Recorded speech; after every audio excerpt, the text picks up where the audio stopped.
When we thought the ending of The Empty Child was amazing, The Doctor Dancers opens in the most spectacular way. Chris Eccleston absolutely blasts out some fantastically fitting dialogue that sends all of the gas mask people back to their beds. It's hilarious, it's intense as fuck, and the music is just excellent. The constant ringing of that note on the strings just keeps the tension up from the offset until they're all back in bed. But the piano and flute harmony that can be heard brings forward this unsettling but almost sympathetic feeling of being punished as a child. This solemn music is heard just after the opening titles too, with an oboe included as well, really bringing this potential idea of Jamie being more than Nancy's brother to the forefront. It's a very small but effective moment, seeing her break down in the corner of the room, perhaps indicating some domestic unrest years before Jamie was born, or even the taboo of being a single mother at the time. The following scene with Jack and the Doctor debating the con works very well for not only the narrative but some historical perspective too. When the Americans came over to assist the Allies,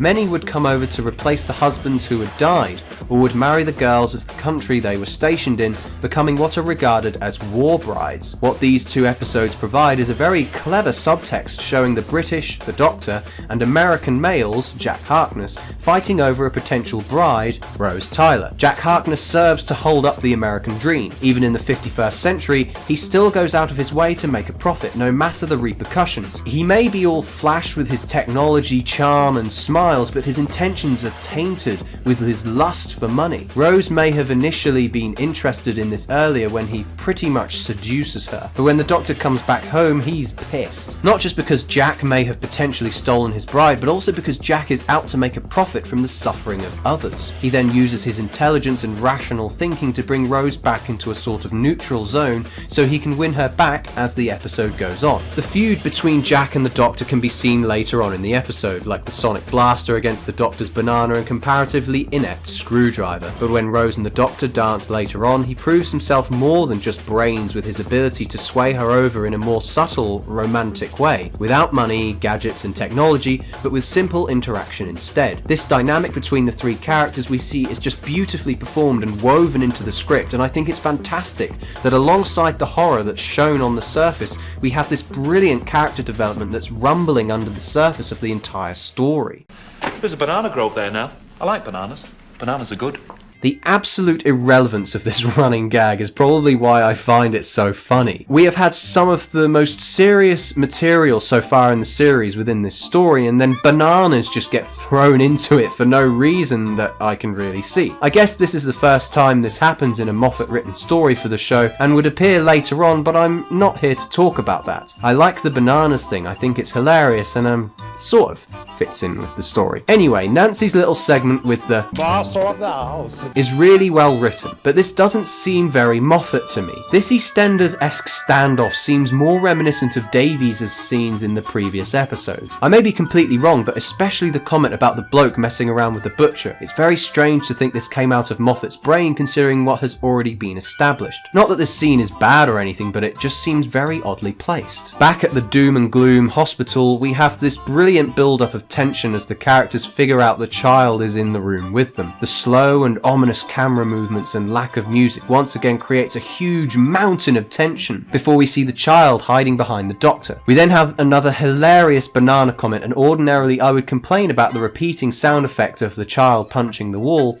but really it sounds like bones breaking with each punch, and presumably the nano-genes heal it instantly, so he has this super ability of punching beyond human ability. We have some hilarious bickering between the Doctor and Jack about their sonic devices as if they're comparing dicks, and there seriously isn't a dull moment in this opening. If the characters are not bickering, they're being chased or waking up the zombies. It's fantastic. When we move on to the next scene with the typewriter, another use of acousmetra is heard. Coined by composer Michel Chion, this is a technique of sound in film when a sound, often a voice, can be heard without a visible source. It's used earlier when the child's tape runs out as we think we know where the voice is coming from, but here the typing begins whilst their dialogue continues, only to be revealed that it was actually typing by itself. The use of this technique is very effective considering how little we know about the child's powers, yet we know that it is a powerful being. Like in the previous episode, this threat is still very much at large, and the show is insistent on reminding us of this whenever it can. Even if the outcome is very similar to that of Stanley Kubrick's The Shining, the effect is still the same. Chilling to the bone. So now apparently Jack teleported just to fuck with our main characters and they begin to dance. It's a really nice connection between the two considering how unconventionally written their dialogue is. It's a petty argument really, but they're both clearly loving it. Their dishonesty sadly gets the better of them when teleported up to Jack's ship where the manly feud continues. Nancy has a freaky encounter with a soldier who transforms right in front of her,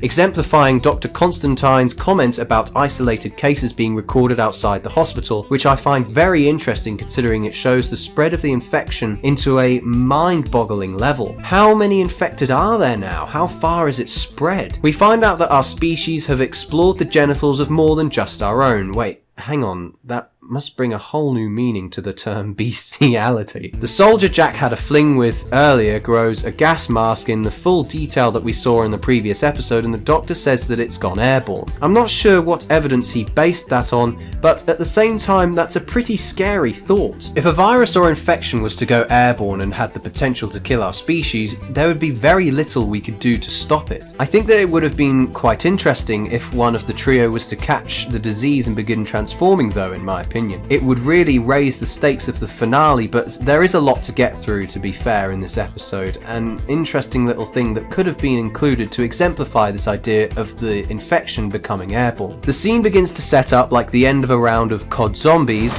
Captain, secure those gates. Why? Just do it.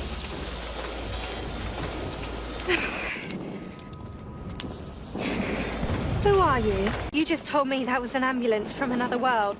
There are people running around with gas mask heads calling for their mummies, and the sky's full of Germans dropping bombs on me. And the Doctor begins to piece the puzzle together. Nano-genes think they know what the perfect human is, and so they change all of those who are different, which is very interesting when you consider how the Nazis' ideology works. Just thinking of the idea of cleansing, as if those who aren't of the ideal shape or colour should be changed, or in this case, killed. It's a very medical term, and a word to describe the nano-genes is medical, considering the ship they came in is like a space ambulance. You can almost taste this feeling in the Doctor's dialogue. Because you see, now they think they know what people should look like, and it's time to fix all the rest. And they won't ever stop. They won't ever stop. The entire human race is going to be torn down and rebuilt in the form of one terrified child looking for its mother, and nothing in the world can stop it. All that weapons tech in the hands of an hysterical 4-year-old. Its subtext is absolutely beautifully constructed throughout the entire story, and I really have to give it to Moffat for writing such an excellent story. Through more fantastic editing, the reveal of Nancy being Jamie's mother is just fantastic. Jack then comes in to save the day with this awesome shot here, where he appears to be riding the bomb in a corrected position to that of the ending of Stanley Kubrick's Dr. Strangelove. That's so weird, 2 references to 2 Stanley Kubrick movies. Maybe he was one of Moffat's inspirations, or maybe I've just watched Stanley Kubrick's movies too many times. The themes of technology and dancing come full circle as the Doctor applies the software update with his moves to those that are still infected, and the scene comes to a very comedic close. This whole idea of Future Boy coming along with technology to save the day is kind of thrown back in Captain Jack's face when he tries to get rid of the bomb. What's absolutely fantastic about this is that once again the theme comes full circle. Technology cannot solve all of life's problems. Jack's computer really emphasizes this in its deadpan comments about Jack's supposed inevitable death. It doesn't even seem capable of responding to him with any form of gratitude because it just simply can't. When he gets rescued, I do like that the Doctor gets the last laugh with this feud he's had with Jack over Rose. It's such a tiny thing that Jack pretty much gets over in an instant because he knows it's not worth it, and he's gonna have to look elsewhere for companionship with somebody sexually. He smiles and dances along as the Doctor pulls off his fantastic dance moves, and the episode ends. So, did it suck?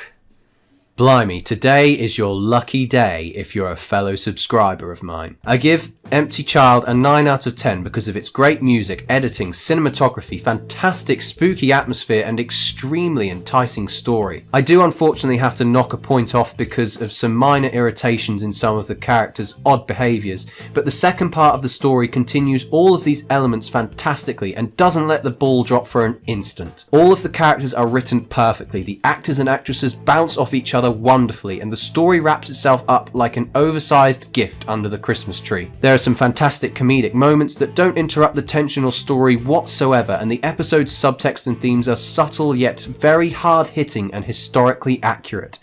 This is how you write a zombie story. This is how you write a Doctor Who story. I give the Doctor Dancers a 10 out of 10.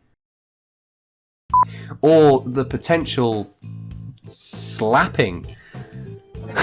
But also because Jack is out to make a profit from the suffering of others. Suffering.